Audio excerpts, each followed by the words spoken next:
Good morning student, आप लोगों का स्वागत है आपके अपने platform initiative of success study channel पर। आज आप लोगों को यूपीएपीओ एग्ज़ाम जीएस पेपर 6 प्रोवाइड कराया जा रहा है, जो कि आपके एग्ज़ाम के लिए बहुत ही महत्वपूर्ण है।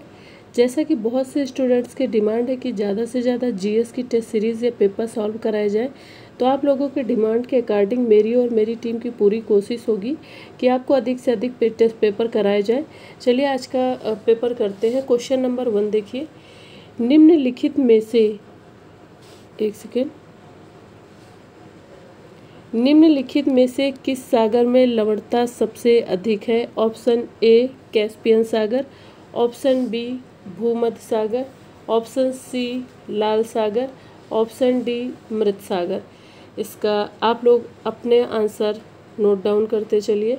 इसका राइट आंसर होगा ऑप्शन डी मृत सागर। ठीक है, इसका आंसर होगा ऑप्शन डी मृत सागर। क्या आंसर होगा? ऑप्शन डी करेक्ट है। 20 डिग्री से 40 डिग्री जो है उत्तरी अक्षांश और 10 डिग्री से 30 डिग्री दक्षिणी अक्षांशों के मध्य सबसे अधिक लवणता पाई जाती है। ओके, तुर्की की जो वान झील की लवणता है वो क्या है? वो सबसे अधिक है। कितनी है? 330%। ठीक है, 330%। ओके, चलिए नेक्स्ट क्वेश्चन देखते हैं। संयुक्त राष्ट्र अमेरिका के दक्षिण कैलिफोर्निया में स्थित मृतक घाटी या डेथ वैली, मृतक घाटी कह लीजिए, कभी कभी क्वेश्चन ऐसा पूछ लिया जाता है, यहाँ पे आप कर लीजिए मृत घाटी या डेथ वैली निम्नलिखित में से किसका उदाहरण है? ऑप्शन ए अपतनी घाटी का, ऑप्शन बी अभिनीत घाटी का, ऑप्शन सी पूर्ववर्ती घाटी का और ऑप्शन डी है रिफ्ट घाटी का।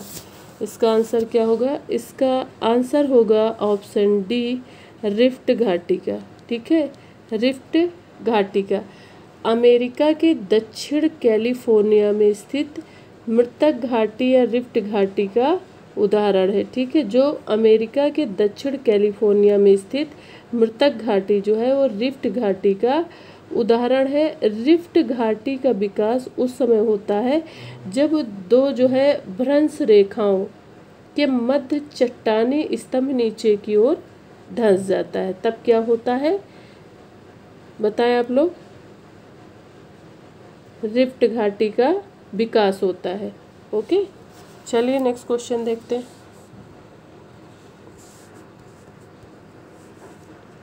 देखिए, निम्न में से कौन एक प्रवाल विरंजन का सबसे अधिक प्रभावी कारक है? ऑप्शन देखिए, ऑप्शन ए सागरीय प्रदूषण, ऑप्शन बी सागरों की लवणता में वृद्धि, ऑप्शन सी सागरीय जल के सामान्य तापमान में वृद्धि, ऑप्शन डी रोगों एवं महामारियों का फैलना। इसका आंसर क्या होगा? इसका राइट आंसर है ऑप्शन सी सागरीय जल के सामान्य तापमान में वृद्धि। ठीक है, सी ऑप्शन करेक्ट होगा। इसके बारे में थोड़ा सा जान लीजिए कि जो प्रवाल विरंजन समुद्री तापमान और अम्लता में वृद्धि सहित पर्यावरण दबाव के कारण होता है। ठीक है, प्रवाल विरंजन का सबसे अधिक प्रभावी कारक क्या है? सागरीय जल के सामान्य तापमान में वृद्धि होना। तो जो प्रवाल विरंजन समुद्री तापमान और अम्लता में वृद्धि सहित पर्यावरण दबाव के कारण होता है ये। ठीक है, जिससे सहजीवी शैवाल का और प्रवालों की मृत्यु दोनों घटित, जैसे शैवाल का मोचन और प्रवालों की मृत्यु दोनों घटित होती है। ठीक है, इसका आंसर क्या होगा? इसका आंसर होगा सागरीय जल के सामान्य तापमान में वृद्धि। चलिए नेक्स्ट क्वेश्चन देखिए। नेक्स्ट क्वेश्चन क्या है? नंबर 4 क्वेश्चन देखिए, निम्न में से कौन सा देश हीरे का सबसे बड़ा उत्पादक है? बताएं कौन है हीरे का सबसे बड़ा उत्पादक देश? Option A Australia, option B Venezuela, option C रूस, ऑप्शन डी बोत्सवाना। इसका राइट आंसर होगा ऑप्शन सी रूस। रूस is the correct answer. Next question, रूस जो है सबसे बड़ा हीरे का उत्पादक देश है। ठीक है, निम्नलिखित युग्मों में से कौन एक सुमेलित नहीं है, आपको बताना इसमें से कौन एक सुमेलित नहीं है। देखें, ऑप्शन ए फुलानी पश्चिमी अफ्रीका, बताएं इसको, देखें क्वेश्चन को, फुलानी पश्चिमी अफ्रीका। ऑप्शन बी है बंतू सहारा, ऑप्शन सी है मसाई पूर्व अफ्रीका, ऑप्शन डी है नूबा सूडान। कौन सा सुमेलित नहीं है बताएं। इसका राइट आंसर होगा ऑप्शन बी बंतू सहारा। ठीक है, ये सुमेलित नहीं है, और बाकी की फुलानी पश्चिमी अमेरिका सुमेलित है, और मसाई पूर्व अफ्रीका सुमेलित है, नूबा सूडान सुमेलित है, और नहीं सुमेलित है ऑप्शन बी, जो कि हमारा आंसर है। बंतू जो है क्या है, बंतू निग्रीटो जनजातियों के परिवार सदृश जो अफ्रीका के भूमध्यरेखीय भागों में रहते हैं वो होते हैं बंतू। बंतू कौन है, निग्रीटो जनजातियों के परिवार में जो अफ्रीका के भूमध्यरेखीय भागों में रहते हैं उन्हें क्या कहते हैं, बंतू कहते हैं। और फुलानी क्या है, फुलानी जो है समाना क्षेत्र गिनी में विस्तृत है। ये क्षेत्र जो है फुलानी लोगों द्वारा आवासित है। इसका मुख्य व्यवसाय क्या है, इसका मुख्य व्यवसाय जो है पशुपालन होता है। और जो मसाई है, मसाई जो है टागानिका केन्या का पूर्वी युगांडा के पठारी क्षेत्र में घुमक्कड़ पशु चारक के रूप में जीवन यापन करते हैं। ठीक है, नेक्स्ट क्वेश्चन देखिए, संसार का सर्वाधिक सक्रिय ज्वालामुखी है। Option A Cotopaxi, option B Fujiyama, option C है किलायू, ऑप्शन डी है वेसुवियस। क्या है इसका राइट आंसर, इसका राइट आंसर होगा ऑप्शन सी किलायू। क्या होगा, किलायू। इसके बारे में थोड़ा सा जान लीजिए आप लोग, इम्पोर्टेंट क्वेश्चन है कि ज्वालामुखी भूपटल पर वह प्राकृतिक छिद्र या दरार है जिससे होकर पृथ्वी का पिघला पदार्थ, लावा, राख और भाप तथा अन्य गैसें बाहर निकलती हैं। बाहर निकला हुआ जो पदार्थ है लावा के रूप में ठंडा होकर ठोस टुकड़ों में बदल जाता है, जिसे सिंडर कहते हैं। क्या कहते हैं, सिंडर कहते हैं। उद्गार में निकलने वाली गैसों में वाष्प का प्रतिशत जो है सर्वाधिक होता है। विश्व का सर्वाधिक जो सक्रिय ज्वालामुखी है क्या है, किलायू। ठीक है, चलिए नेक्स्ट क्वेश्चन देखिए,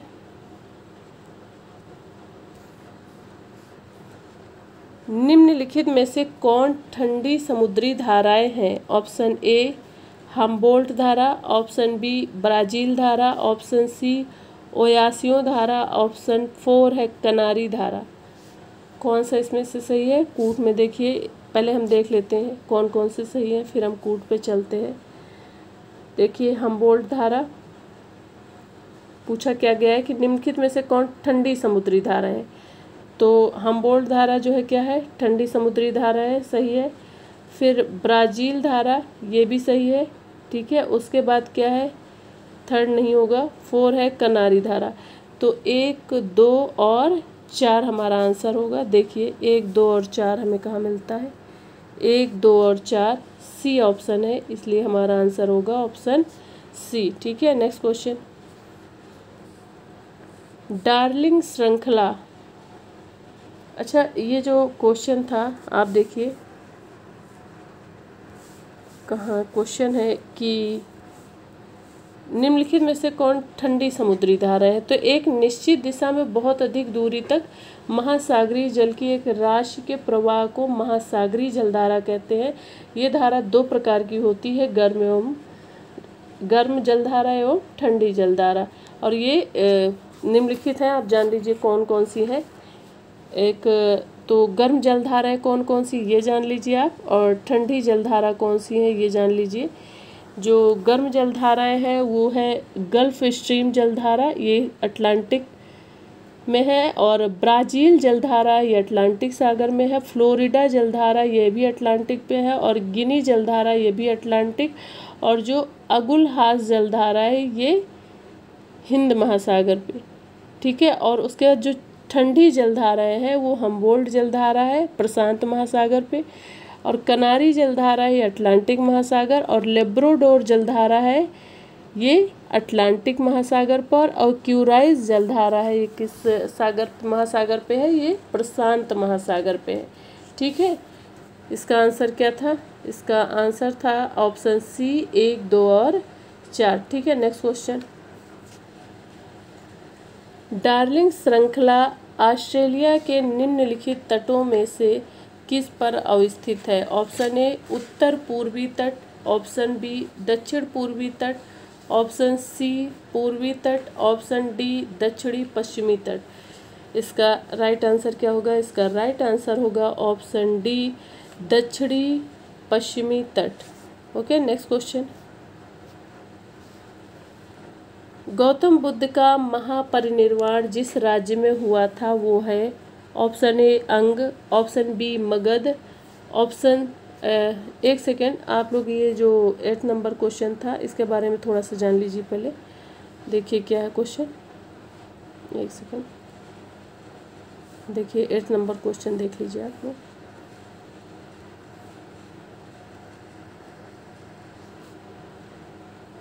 देखिए, डार्लिंग श्रृंखला ऑस्ट्रेलिया के निम्नलिखित तटों में से किस पर अवस्थित है? ये दक्षिणी पश्चिमी तट पर अवस्थित है, जो ऑस्ट्रेलिया का एकमात्र ऐसा महाद्वीप है जो पूरी तरह से दक्षिणी गोलार्ध में स्थित है। ठीक है, मकर रेखा जो है ऑस्ट्रेलिया महाद्वीप के मध्य से होकर गुजरती है, और इस महाद्वीप के पूर्वी तट पर ग्रेट डिवाइडिंग रेंज नामक पर्वत स्थित है, जबकि इस महाद्वीप के दक्षिण पश्चिम तट पर डार्लिंग श्रृंखला अवस्थित है। समझ आ गया आप लोगों को कि जो डार्लिंग श्रृंखला ऑस्ट्रेलिया के निम्नलिखित तटों में से किस पे अवस्थित है? तो दक्षिण पश्चिम तट पे अवस्थित है, और जो ऑस्ट्रेलिया एकमात्र ऐसा महाद्वीप है जो पूरी तरह दक्षिणी गोलार्ध में स्थित है। मकर रेखा ऑस्ट्रेलिया महाद्वीप के मध्य से होकर गुजरती है, और इस महाद्वीप के पूर्वी तट पर ग्रेट डिवाइडिंग रेंज नामक पर्वत स्थित है, जबकि इस महाद्वीप के दक्षिण पश्चिम तट पर क्या स्थित है? डार्लिंग श्रृंखला अवस्थित है। चलिए नेक्स्ट क्वेश्चन, इसका डी ऑप्शन आंसर है। गौतम बुद्ध का महापरिनिर्वाण जिस राज्य में हुआ? Option A Anga, option B Magadh, option C Malla, option D Vatsa. इसका राइट आंसर होगा ऑप्शन सी मल्ल। ठीक है, गौतम बुद्ध का महापरिनिर्वाण मल्ल में हुआ, मल्ल राज्य में। जो गौतम बुद्ध का महापरिनिर्वाण है कहाँ हुआ? मल्ल राज्य में हुआ। मल्ल राज्य जिसकी राजधानी क्या थी? बताएं, इसकी राजधानी थी क्या? कुशीनगर थी। बुद्ध का जो महापरिनिर्वाण है वो 483 ईसा पूर्व में 80 वर्ष की अवस्था में हुआ था। ठीक है, इसका सी आंसर होगा। नेक्स्ट क्वेश्चन, महाभाष्य के लेखक पतंजलि समसामयिक थे? ऑप्शन ए चंद्रगुप्त मौर्य के, ऑप्शन बी अशोक के, ऑप्शन सी पुण्यमित्र शुंग के, ऑप्शन डी चंद्रगुप्त प्रथम के। इसका राइट आंसर क्या होगा? इसका राइट आंसर होगा ऑप्शन सी। ठीक है, जो महाभाष्य के लेखक है बताएं? पतंजलि शुंग शासक पुण्यमित्र के समकालीन थे। जो महाभाष्य के लेखक है कौन? पतंजलि। ये जो है शुंग शासक पुण्यमित्र के समकालीन थे। ठीक है, किसके समकालीन थे? पुण्यमित्र शुंग के समकालीन थे। आइए नेक्स्ट क्वेश्चन देखिए।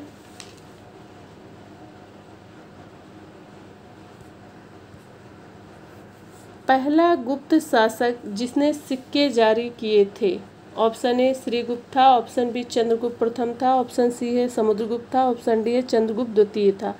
इसका राइट आंसर होगा ऑप्शन बी चंद्रगुप्त प्रथम था। ठीक है, जिसने कि गुप्त शासक, जिसने कि ये चंद्रगुप्त प्रथम था जो कि गुप्त शासक था जिसने सिक्के जारी किए थे। पहला गुप्त शासक जिसने सिक्के जारी किए थे कौन थे? चंद्रगुप्त प्रथम थे। गुप्त शासकों में जो चंद्रगुप्त प्रथम द्वारा सर्वप्रथम सिक्के जारी किए गए, तो चंद्रगुप्त प्रथम के पूर्व के जो शासक है श्रीगुप्त एवं घटोत्कच द्वारा सिक्के जारी करने का कोई प्रमाण इनका उपलब्ध नहीं है, जबकि रजत सिक्के जारी करने वाला प्रथम जो गुप्त शासक है वो चंद्रगुप्त द्वितीय विक्रमादित्य थे, जिसको गुप्त काल में रूप्यक या रूपक कहा जाता है।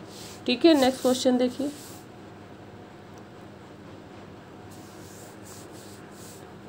निम्नलिखित में सूफी संतों में से कौन एक सर्वप्रथम अजमेर में बस गए थे? क्या है क्वेश्चन कि निम्नलिखित सूफी संतों में से कौन एक है जो सर्वप्रथम अजमेर में बस गए थे? Option A Sheikh Moinuddin Chishti, option B है शेख कुतुबुद्दीन बख्तियार काकी, ऑप्शन सी है शेख निजामुद्दीन औलिया, ऑप्शन डी है शेख सलीम चिश्ती। क्या होगा इसका राइट आंसर? इसका राइट आंसर होगा शेख मोइनुद्दीन चिश्ती। ए आंसर सही होगा। जो शेख मोइनुद्दीन चिश्ती थे सर्वप्रथम अजमेर में बस गए थे। जो ख्वाजा मोइनुद्दीन चिश्ती हैं सन 1992 में सिहाबुद्दीन गोरी की सेना के साथ भारत में आए थे और बाद में इन्होंने चिश्ती परंपरा की नींव डाली थी। ठीक है, चलिए नेक्स्ट क्वेश्चन देखते हैं। निम्नलिखित में से किसने आगरा की स्थापना की थी? क्या है क्वेश्चन कि निम्नलिखित में से किसने आगरा की स्थापना की थी? ऑप्शन ए है बलबन ने, ऑप्शन बी है बहलोल लोदी ने, ऑप्शन सी है सिकंदर लोदी ने, ऑप्शन डी है फिरोज तुगलक ने। तो इसका राइट आंसर क्या होगा? इसका राइट आंसर होगा ऑप्शन सी सिकंदर लोदी ने। नेक्स्ट क्वेश्चन देखिए। निम्नलिखित युग्मों में से कौन सुमेलित नहीं है? Option A Ajmer Quwwat al Islam, option B Jaunpur Atala Masjid, option सी मालवा जहाज महल, ऑप्शन डी है गुलबर्गा जामा मस्जिद। इसमें कौन सी सुमेलित नहीं है? जो नहीं सुमेलित है वो है अजमेर कुआल अल इस्लाम। ये क्या है? सुमेलित नहीं है। ये हमारा आंसर है। जो दिल्ली कुआत अल इस्लाम मस्जिद है, ठीक है, जो कुअल अल इस्लाम है, कुअल अल इस्लाम मस्जिद ये कहाँ है? दिल्ली में। ठीक है, ए ऑप्शन सुमेलित नहीं होगा। ठीक है, नेक्स्ट क्वेश्चन देख लीजिए। बाकी के सही है। ठीक है, जौनपुर अटाला मस्जिद है, मालवा जहाज महल और गुलबर्गा जामा मस्जिद है, और अजमेर ये कुअल अल इस्लाम जो है ये दिल्ली में है। ठीक है, नेक्स्ट क्वेश्चन। निम्नलिखित शासकों में से किसने विदेशों में आधुनिक रीति से दूतावासों की स्थापना की थी? क्वेश्चन क्या है कि निम्नलिखित शासकों में से किसने विदेशों में आधुनिक रीति से दूतावासों की स्थापना की थी? ऑप्शन ए हैदर अली ने, ऑप्शन बी मीर कासिम ने, ऑप्शन सी शाह आलम द्वितीय ने, ऑप्शन डी टीपू सुल्तान ने। इसका राइट आंसर क्या होगा? इसका राइट आंसर होगा ऑप्शन डी टीपू सुल्तान ने। टीपू सुल्तान ने आधुनिक रीति पर दूतावासों की स्थापना की थी। टीपू सुल्तान ने अपने समकालीन विदेशी राज्यों से संबंध बनाने तथा अंग्रेजों के विरुद्ध उनकी सहायता प्राप्त करने के उद्देश्य से अरब कुस्तुनतुनिया और अथवा वर्साय, काबुल और मॉरिशस में दूतावासों की स्थापना की थी। ठीक है, चलिए नेक्स्ट क्वेश्चन। निम्नलिखित में से किसने बंगाल के विभाजन 1905 के विरोध में हुए आंदोलन का नेतृत्व किया था? Option A, question again repeat करते हैं, देख लीजिए। निम्नलिखित में से किसने बंगाल के विभाजन 1905 के विरोध में हुए आंदोलन का नेतृत्व किया था? ऑप्शन ए सुरेंद्र नाथ बनर्जी ने, ऑप्शन बी है CR दास ने, ऑप्शन सी है आशुतोष मुखर्जी ने, ऑप्शन डी है रविंद्रनाथ टैगोर ने। इसका राइट आंसर क्या होगा? इसका राइट आंसर होगा ऑप्शन ए सुरेंद्र नाथ बनर्जी ने। जो सुरेंद्र नाथ बनर्जी ने बंगाल विभाजन 1905 के विरोध में हुए आंदोलन का नेतृत्व किया था। ठीक है, क्या किया था सुरेंद्र नाथ बनर्जी ने? जो बंगाल विभाजन 1905 के विरोध में हुआ जो आंदोलन हुआ था उसका नेतृत्व किया था। बंगाल विभाजन का दिन था 16 अक्टूबर 1905। समूचे बंगाल में शोक दिवस के रूप में मनाया गया और लोगों ने उपवास रखा, वंदे मातरम गीत गाया और एक दूसरे को राखी बांधी थी। ठीक है, इस दिन समझ आ गया क्वेश्चन?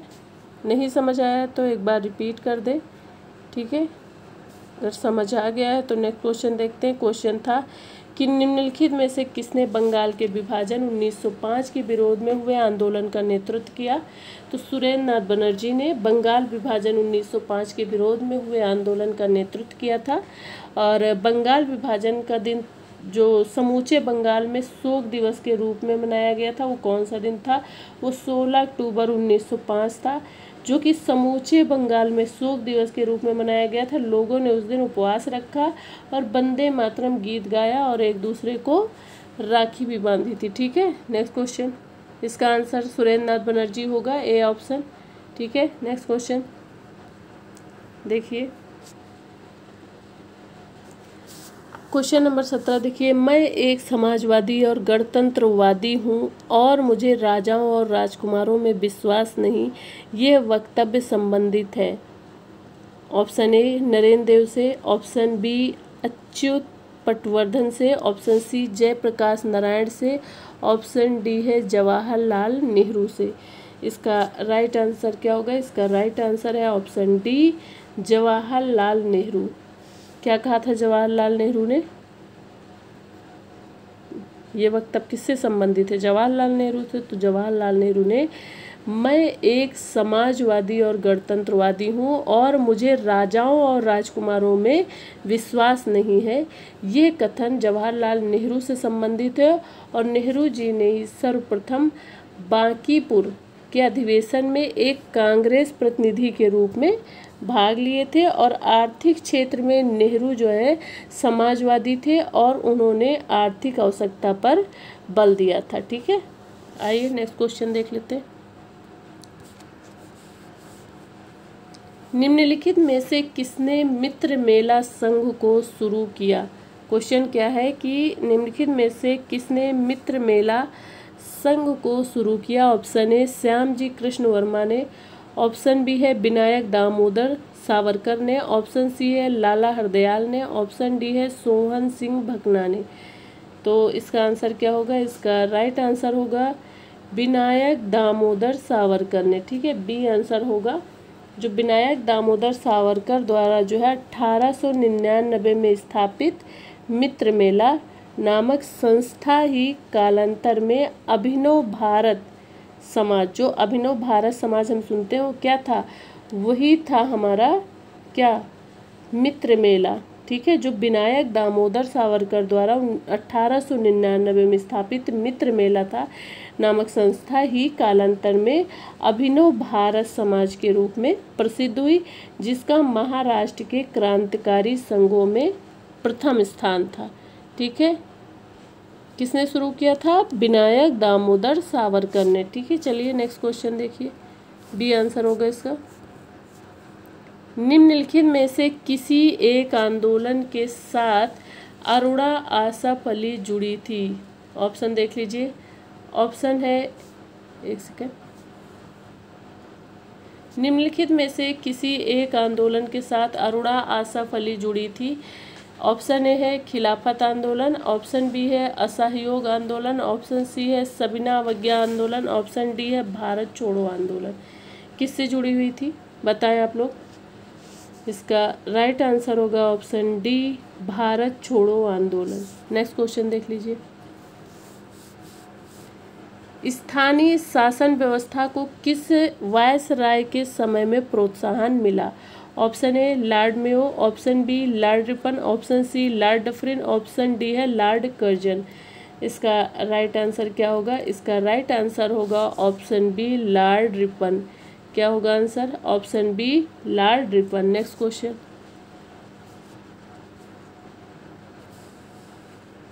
निम्नलिखित में से किसने 1755 में डिंडीगुल मैसूर में एक आधुनिक शस्त्रागार की स्थापना की थी? ऑप्शन ए नटराज ने, option B Haidar Ali, option C Devraj, option D Krishnaraj. इसका राइट आंसर होगा ऑप्शन बी हैदर अली।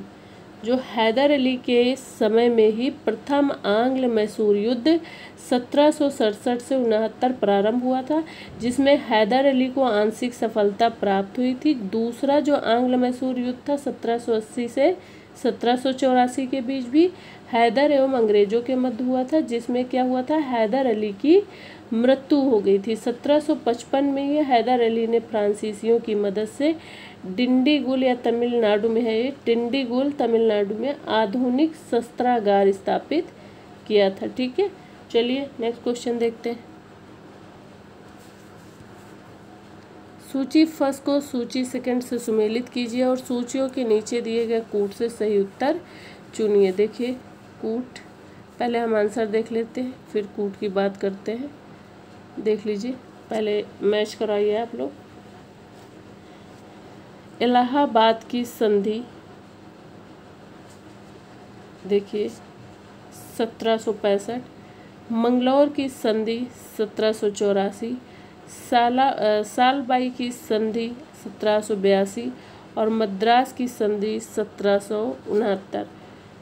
इस तरह से हमारा आंसर क्या होगा, देखिए कहाँ पे है, 4213, 4213, देखिए 4213। हमारा आंसर जो होगा वो होगा ऑप्शन सी 4213। ठीक है, 4213 आंसर होगा। देख लीजिए 4213। इस तरह से इलाहाबाद की संधि 1765, मंगलौर की संधि 1784, सालबाई की संधि 1782 और मद्रास की संधि 1769। इस तरह से आंसर होगा ऑप्शन सी 4213। Next question.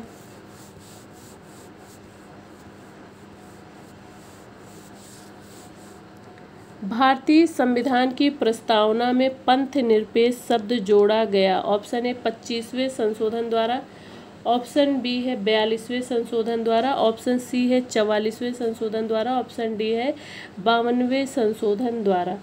इसका राइट आंसर क्या होगा, इसका राइट आंसर होगा ऑप्शन बी 42वें संशोधन द्वारा। जो 42वें संविधान संशोधन द्वारा सन 1976 में संविधान की प्रस्तावना में पंथ निरपेक्षता या धर्म निरपेक्षता शब्द जोड़कर हमारे संविधान की पंथ निरपेक्ष धारणा को स्पष्टता प्रदान की गई थी। ठीक है, आगे समझ में। चलिए नेक्स्ट क्वेश्चन देखते हैं।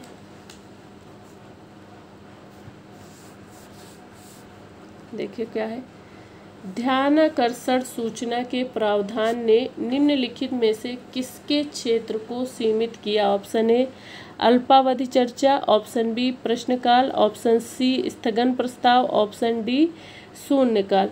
इसका राइट आंसर क्या होगा, इसका राइट आंसर होगा ऑप्शन सी स्थगन प्रस्ताव। नेक्स्ट क्वेश्चन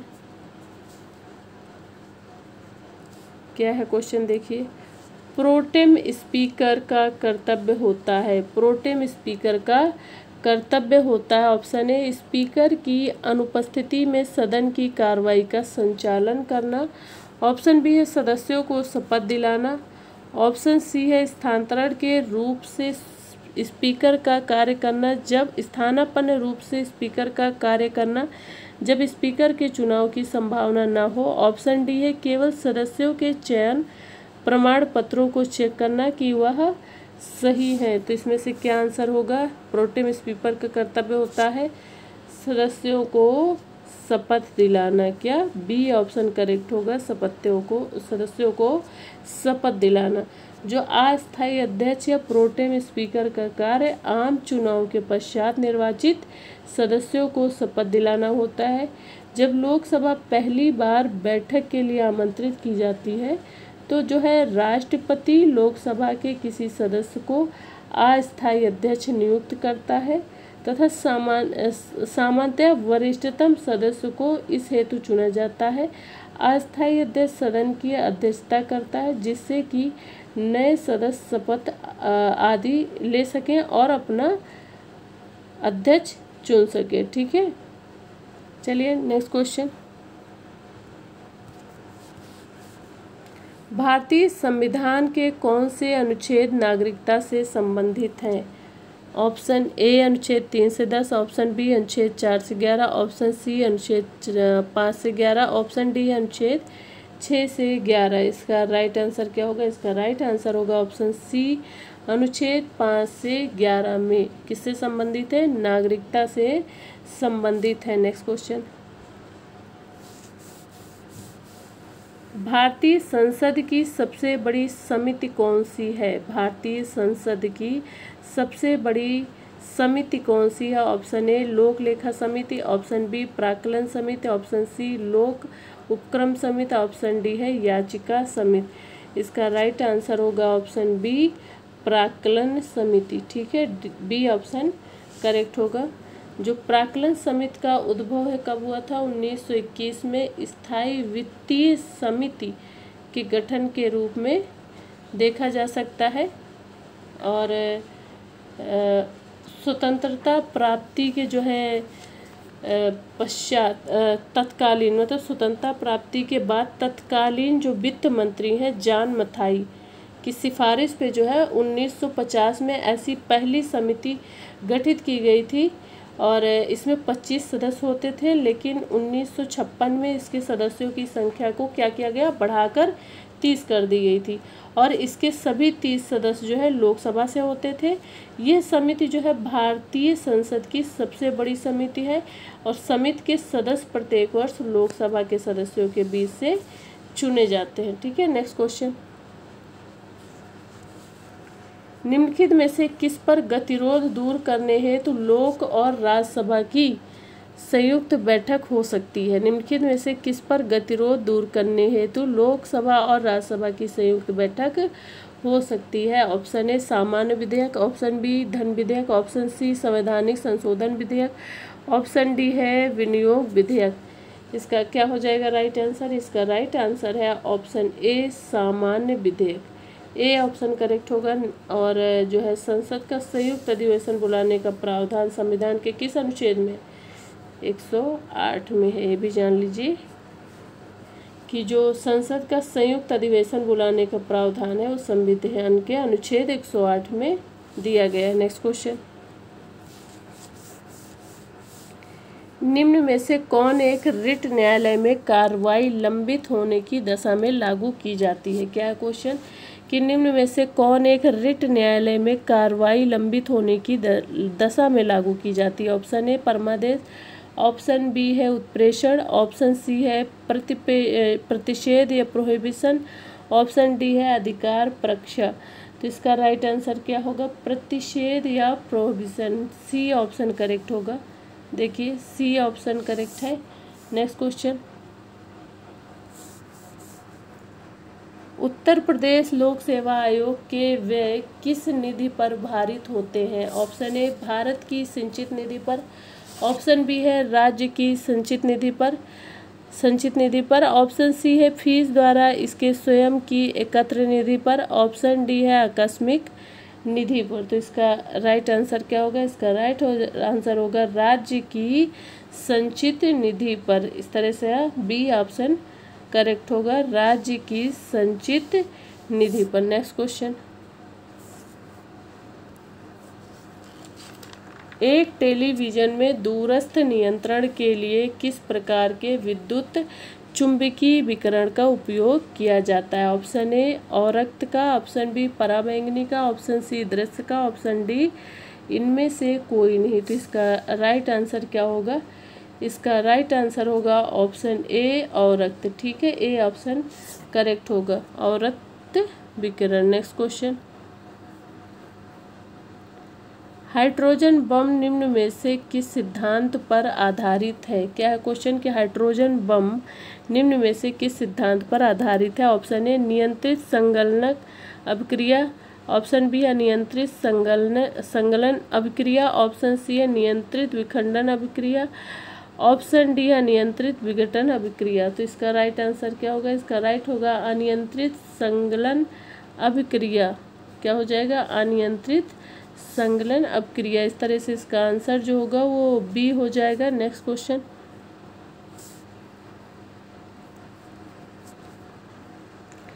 निम्नलिखित फलीदार पौधों में से कौन पेट्रोपादप भी है? ऑप्शन ए अरहर, ऑप्शन बी मटर, ऑप्शन सी चना, ऑप्शन डी करेज।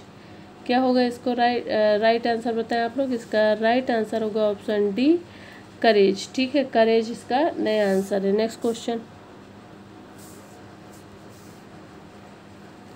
फायर अलार्म में निम्नलिखित में से किसका उपयोग किया जाता है? Option A photo cell, option B है पानी, ऑप्शन सी है सौर सेल, ऑप्शन डी उपयुक्त में से कोई नहीं।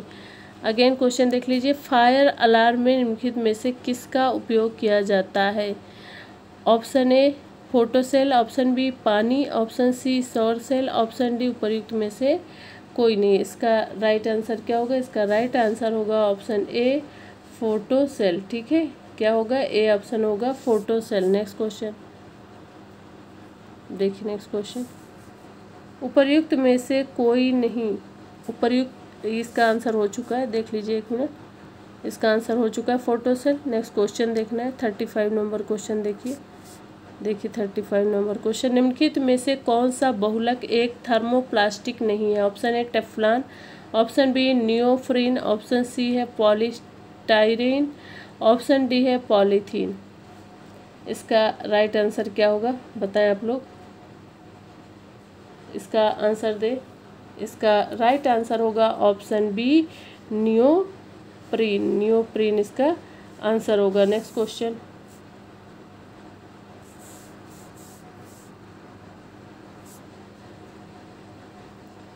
निम्नलिखित में से कौन सा युग्म सही सुमेलित नहीं है? आप ऑप्शन ए देखिए अमरबेल तना परजीवी, ऑप्शन बी है चंदन जड़ परजीवी, ऑप्शन सी है आर्किड अधिपातप या एपीफाइड, ऑप्शन डी है घटपर्णी जलोद्भिद। बताएं इसमें से सही सुमेलित नहीं है।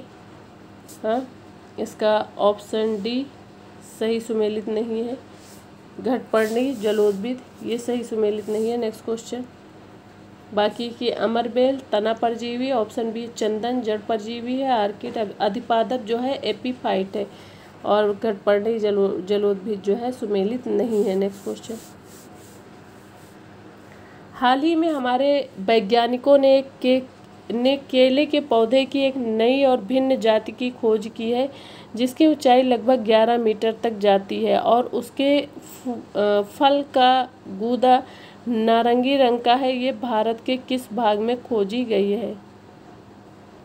बताएं। ऑप्शन ए देखिए अंडमान द्वीप, ऑप्शन बी है अन्नामलाई वन, ऑप्शन सी है मैकाल पहाड़ियाँ, ऑप्शन डी है पूर्वोत्तर उष्णकटिबंधीय वर्षा वन। तो इसका राइट आंसर क्या होगा बताएं। इसका राइट आंसर होगा अंडमान द्वीप। ए ऑप्शन इसका करेक्ट है। ठीक है, अंडमान द्वीप। नेक्स्ट क्वेश्चन, एंजाइम एक विटामिन है, बैक्टीरियम है, बायो उत्प्रेरक है और वायसराय है। क्या है? वायरस है, वायसराय नहीं, वायरस है। एंजाइम एक विटामिन है या बैक्टीरियम है या बायो उत्प्रेरक है या वायरस है? क्या है बताइए। एंजाइम एक बायो उत्प्रेरक है। क्या है? बायो उत्प्रेरक है। देखिए एंजाइम क्या है? एक बायो उत्प्रेरक है। एंजाइम जो है वस्तुतः प्रोटीन होते हैं। क्या होते हैं? एंजाइम प्रोटीन होते हैं जो बायो उत्प्रेरक के रूप में जैव रासायनिक क्रियाओं को उत्प्रेरित या उनकी गति को बढ़ाने का कार्य करते हैं। ठीक है, चलिए नेक्स्ट क्वेश्चन देख लीजिए। 39 नंबर देखिए, ये करंट से रिलेटेड क्वेश्चन है, ध्यान से देखिएगा आप लोग। हाल ही में विश्व के द्रुततम सुपर कंप्यूटरों की सूची जारी की गई। निम्न में से कौन सा विश्व का सुपर द्रुततम कंप्यूटर है? क्वेश्चन क्या है कि हाल ही में विश्व के द्रुततम सुपर कंप्यूटरों की सूची जारी की गई है। निम्न में से कौन सा विश्व का सुपर द्रुततम कंप्यूटर है? Option A Fugaku Japan, option B Frontier America, option C है समिट अमेरिका, ऑप्शन डी है लूमी फिनलैंड। इसका राइट आंसर क्या होगा? इसका राइट आंसर होगा ऑप्शन बी फ्रंटियर अमेरिका। ठीक है, फ्रंटियर अमेरिका, जो 29 मई 2022 के मध्य हैम्बर्ग जर्मनी में ISC हाई परफॉर्मेंस कॉन्फ्रेंस 2022 का आयोजन संपन्न हुआ। इस कांग्रेस के दौरान इस कॉन्फ्रेंस के जो दौरान 1 जून 2022 को विश्व के द्रुततम सुपर कंप्यूटरों की टॉप 500 सूची जारी की गई और ये इस सूची का 59वां संस्करण है। इस नवीनतम सूची में अमेरिका के सुपर कंप्यूटर फ्रंटियर को विश्व का द्रुततम सुपर कंप्यूटर घोषित किया गया है। वास्तव में ये विश्व का पहला एक्साई-स्केल सुपर कंप्यूटर है। ठीक है, आइए नेक्स्ट क्वेश्चन देखें। हाल ही में महारजिस्ट्रार कार्यालय भारत सरकार द्वारा जारी नमूना पंजीकरण प्रणाली के अनुसार सर्वाधिक शिशु मृत्यु दर वाला राज्य केंद्र शासित प्रदेश है। Option A Chhattisgarh, option B Andaman Nicobar, option B Madhya Pradesh, option D Orissa. बताएं इसका राइट आंसर क्या होगा। इसका राइट आंसर होगा ऑप्शन सी मध्य प्रदेश। क्या होगा, सी आंसर होगा मध्य प्रदेश। ओके, जो शिशु मृत्यु दर को एक निश्चित समय अवधि में और किसी दिए गए क्षेत्र में प्रति 1000 जीवित जन्मों पर शिशु मृत्यु जो 1 वर्ष से कम आयु के रूप में परिभाषित किया जाता है। ठीक है, जो शिशु मृत्यु दर है उसको क्या कहते हैं, शिशु मृत्यु दर को एक निश्चित समय अवधि में और किसी दिए गए क्षेत्र में प्रति 1000 जीवित जन्मों पर शिशु मृत्यु के रूप में परिभाषित किया जाता है और इसके अंतर्गत 1 वर्ष से कम आयु के बच्चे आते हैं। ठीक है, राष्ट्रीय स्तर पर जो शिशु मृत्यु दर का वर्तमान स्तर है वर्ष 2020 में प्रति 1000 जीवित जन्म पर 28 शिशुओं की मृत्यु, और वर्ष 1971 के स्तर की बात करें तो प्रति 1000 जीवित जन्म पर 129 शिशुओं की मृत्यु की तुलना में लगभग 1/4 से भी कम हो गया है। राष्ट्रीय स्तर पर जो शिशु मृत्यु दर है मिजोरम में सबसे कम, वहीं मध्य प्रदेश में सर्वाधिक है। जो राष्ट्रीय स्तर पर बात की जाए शिशु मृत्यु दर की तो मिजोरम में सबसे कम है और वहीं मध्य प्रदेश में सबसे अधिक है। ठीक है, आइए नेक्स्ट क्वेश्चन देखते हैं।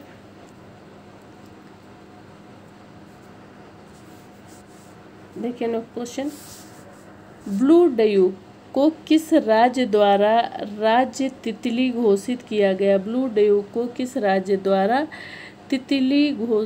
राज्य तितली घोषित किया गया। Option A Sikkim, option B Orissa, option C Andhra Pradesh, option D Uttarakhand. इसका राइट आंसर होगा ऑप्शन ए सिक्किम। क्या होगा इसका आंसर, ऑप्शन ए सिक्किम। 5 जून 2022 को पर्यावरण दिवस के अवसर पर सिक्किम में ब्लू ड्यूक को राज्य तितली घोषित किया। ऑनलाइन जनमत सर्वेक्षण में ब्लू ड्यूक को 57% और कृष्णा पिकाक जो 43% मत प्राप्त हुए थे। ब्लू ड्यूक का यूरोपियन द्वारा दिया गया है। ब्लू ड्यूक का जो नाम है यूरोपियन द्वारा दिया गया है। यह एक चमत्कारी तितली है जो नेपाल, सिक्किम, अरुणाचल प्रदेश एवं चीन में पाई जाती है। ठीक है, और ब्लू ड्यूक का वैज्ञानिक नाम क्या है। इसका वैज्ञानिक नाम है बासारोना दुर्गा। ठीक है, क्या है, बासारोना दुर्गा है। भारत में इसकी 2 उप प्रजातियां भी पाई जाती हैं। क्या है, नंबर 1 हिमालयन ब्लू ड्यूक और दूसरा क्या है स्प्लेंडिड ब्लू ड्यूक। जो हिमालय ब्लू ड्यूक वन्यजीव संरक्षण अधिनियम 1972 की अनुसूची 2 के तहत भारत में विधिक रूप से संरक्षित है और स्प्लेंडिड सूची 1 के तहत संरक्षित है। ठीक है, चलिए नेक्स्ट क्वेश्चन देख लेते हैं। इसमें थोड़ा सा और आप जान लीजिए कि जो ये है क्वेश्चन ब्लू ड्यूक का, इसमें जो है ये तितली फूलों पर नहीं जाती है बल्कि क्या होती है किण्वित फल और अल्कोहल पशुओं के सड़े हुए शव गोबर आदि के प्रति आकर्षित होती है। तितली फूलों पर नहीं जाती है। ठीक है, नेक्स्ट क्वेश्चन,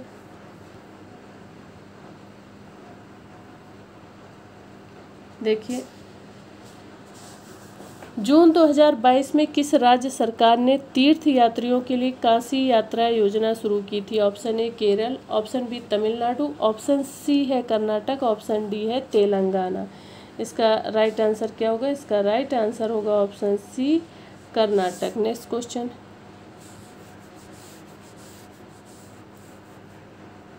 जून 2022 में बालिका पंचायत पहल शुरू करने वाला भारत का पहला राज्य कौन सा है?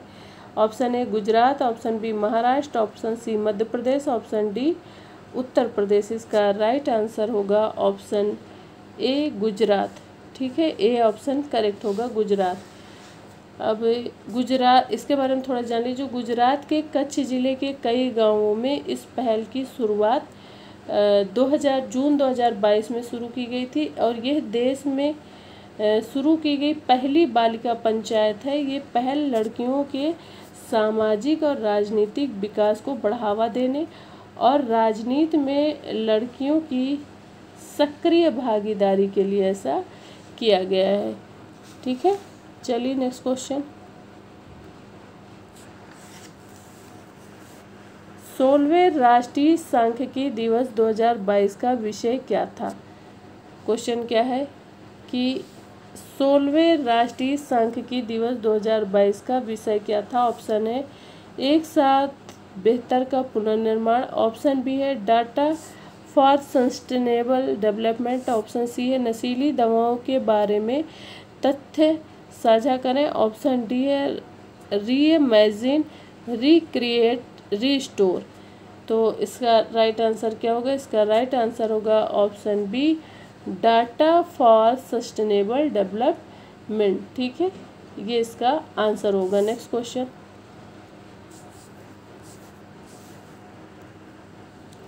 अभ्यास बोंगो सागर 2022 निम्नलिखित में से किन देशों के नौसेनाओं के बीच आयोजित हुआ था? ऑप्शन ए भारत चीन, option B Bharat Britain, option C Bharat Bhutan और ऑप्शन डी है भारत और बांग्लादेश। इसका राइट आंसर क्या होगा? इसका राइट आंसर होगा भारत और बांग्लादेश। डी ऑप्शन करेक्ट होगा। नेक्स्ट क्वेश्चन देखिए। नेक्स्ट क्वेश्चन,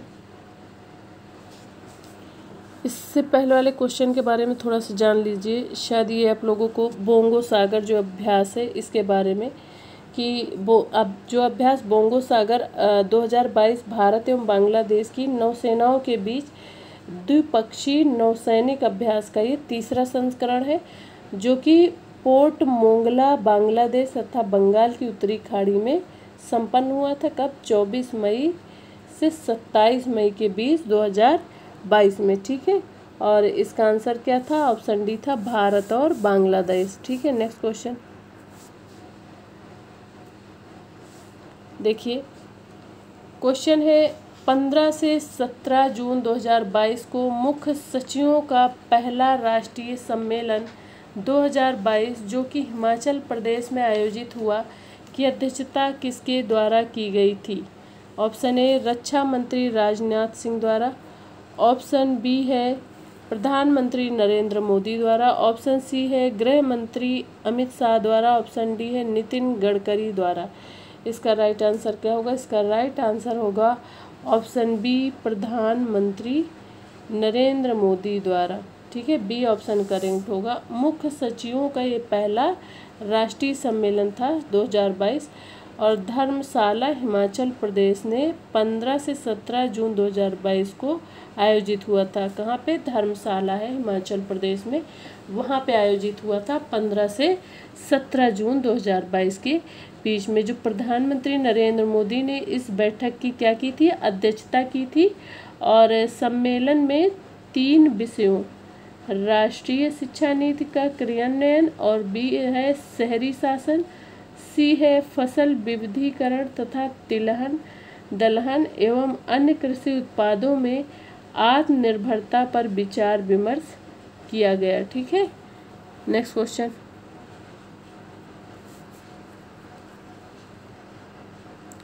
हाल ही में किस उच्च न्यायालय द्वारा फैसला दिया गया कि नागरिकता छोड़ चुके माता पिता के गर्भ में मौजूदा बच्चा नागरिकता वापस पाने का हकदार है? ऑप्शन ए इलाहाबाद उच्च न्यायालय, ऑप्शन बी दिल्ली उच्च न्यायालय, ऑप्शन सी आंध्र प्रदेश उच्च न्यायालय, ऑप्शन डी मद्रास उच्च न्यायालय।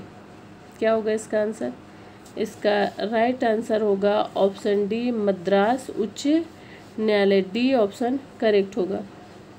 और इसके बारे में थोड़ा सा जान लीजिए कि मई 2022 में मद्रास उच्च न्यायालय ने फैसला सुनाया कि नागरिकता छोड़ चुके माता पिता के संदर्भ में मौजूद बच्चा नागरिकता वापस पाने का हकदार हो जाता है। ये फैसला जो है उच्च न्यायालय ने 22 वर्षीय प्रणय श्रीनिवासन द्वारा दायर की याचिका पर सुनाया था। साथ ही न्यायालय ने यह भी कहा कि भारतीय संविधान के अनुच्छेद 8 के तहत जो है 7.5 माह का गर्भस्थ शिशु नाबालिग बच्चे के तौर पर माना जाएगा और यह नागरिकता पाने का हकदार भी होगा। ठीक है, नेक्स्ट क्वेश्चन देखिए।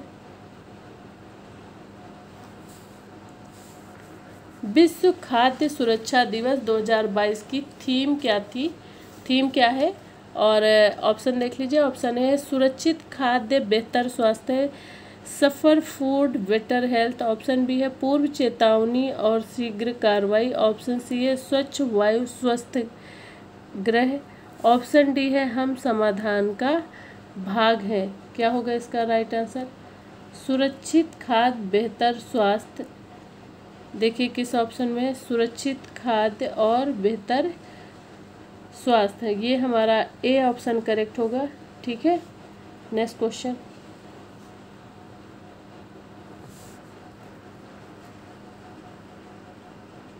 देखिए 49 नंबर क्वेश्चन है, mind master winning lessons from a champion's life पुस्तक किसके द्वारा लिखी गई है? Option A Suranjan Das, option B RN Bhaskar, option C है विश्वनाथ आनंद, ऑप्शन डी है राम बहादुर राय। तो इसका राइट आंसर क्या होगा बताएं आप लोग। इसका राइट आंसर होगा Vishwanath Anand. C option correct होगा। क्या होगा? Vishwanath Anand. C option correct है। और नेक्स्ट क्वेश्चन देख लीजिए आप लोग।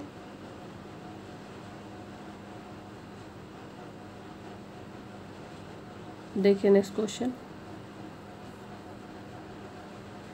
94वां ऑस्कर पुरस्कार 2022 की किस सर्वश्रेष्ठ फिल्म को प्रदान किया गया? 94वां ऑस्कर पुरस्कार 2022 की किस सर्वश्रेष्ठ फिल्म को प्रदान किया गया? Option A CODA, option B the power of the dog, option C Encanto, option D इव आले ऊ।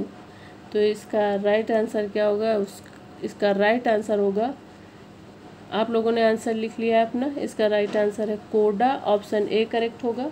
ओके, जो 94वां ऑस्कर पुरस्कार है 2022 उसी के किसको प्रदान किया गया? कोडा को। ठीक है, और सर्वश्रेष्ठ फिल्म कोडा जिसके निर्देशक कौन है? सियान हेडर। सियान हेडर कौन है? सर्वश्रेष्ठ फिल्म कोडा जिसके निर्देशक हैं ये। और सर्वश्रेष्ठ अभिनेता है इसके विल स्मिथ, फिल्म थीम की किंग रिचर्ड्स। और सर्वश्रेष्ठ अभिनेत्री हैं ये है Jessica Chastain, film the eyes of Tammy. Eyes of Tammy की क्या है? फिल्म है। हाँ, ये इस तरह से आज का लास्ट क्वेश्चन है। ठीक है, और आज की क्लास यहीं समाप्त की जा रही है। और अगर आप लोगों को ये टेस्ट सीरीज़ पसंद आ रही है, आप लोगों के लिए यूज़फुल है, तो आप लोग कृपया चैनल को सब्सक्राइब कर लिया करिए ताकि आप लोगों को समय समय पर नोटिफिकेशन मिलता रहे और आपकी तैयारी में आपके लिए मार्गदर्शक बने।